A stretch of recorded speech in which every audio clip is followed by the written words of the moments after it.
Continuing Aesop's Fables. Number 6. Dead men tell no tales. A fox and a monkey, as they journeyed together, disputed at great length about the nobility of their lineage. When they reached a certain place on the road, the monkey fixed his gaze upon it and uttered a groan. The fox asked what was wrong with him. The monkey pointed to some tombs that stood there. "Don't you expect me to mourn," he said, "when I behold the sepulchres of the slaves and freemen of my ancestors?" "Lie away to your heart's content," answered the fox. "They won't any of them rise up to contradict you." Moral is, it is the same with men who are impostors. They never boast more loudly than when there is no one to expose them. 7. Look before you leap. A fox tumbled into a water tank and could not get out. Along came a thirsty goat, and seeing the fox, asked him if the water was good. The fox jumped at the chance.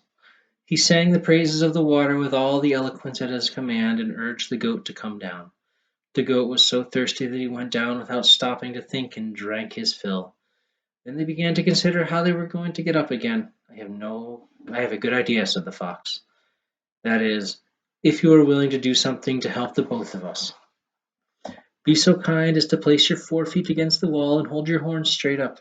Then I can nip up and pull you up too." The goat was glad enough to comply. The fox clambered nimbly over his haunches, shoulders, and horns, and reached the edge of the tank and began to make off. The goat complained that he had broken their compact, but he only came back to say, "You have more hairs in your beard than brains in your head, my friend.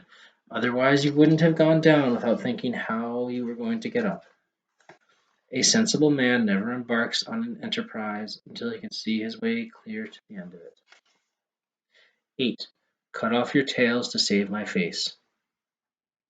A fox who had lost his tail in a trap was so ashamed of the disfigurement that he felt life not worth living.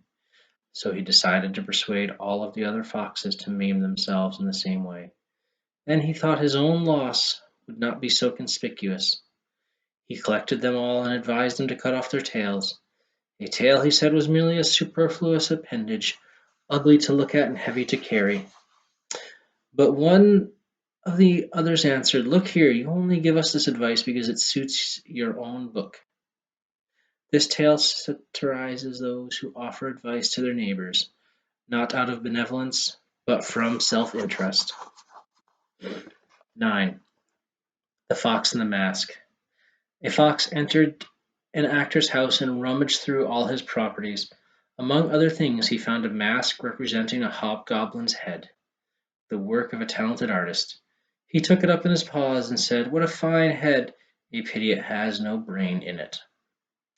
The fable reminds us that some men of impressive physical appearance are deficient in intellect. 10. A lesson for fools. A crow sat in a tree holding in his beak a piece of meat that he had stolen. A fox which saw him determined to get the meat. It stood there under the tree and began to tell the crow what a beautiful big bird he was. "He ought to be king of all birds," said the fox, and he would undoubtedly have been made king, if only he had a voice as well.